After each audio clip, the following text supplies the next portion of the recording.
বিয়ের মাত্র দুদিন পর মেয়ে বাপের বাড়ি বেড়াতে এসেই দেখলো তার শোবার ঘরটা কেমন যেন অচেনা লাগছে। আসবাবপত্র সব এলোমেলো। মেয়ে বাবাকে জিজ্ঞেস করলো, বাবা, আমার ঘরটা এমন কেন? আমার খাটটা কোথায়?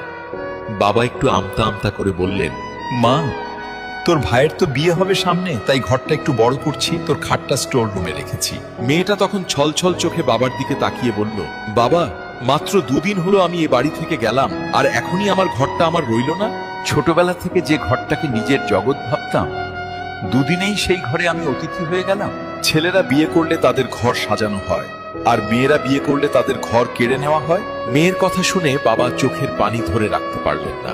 আসলে বিয়ের পর মেয়েদের কোনো নিজস্ব বাড়ি থাকে না। বাপের বাড়িতে তারা অতিথি, আর শ্বশুর বাড়িতে তারা নতুন মানুষ।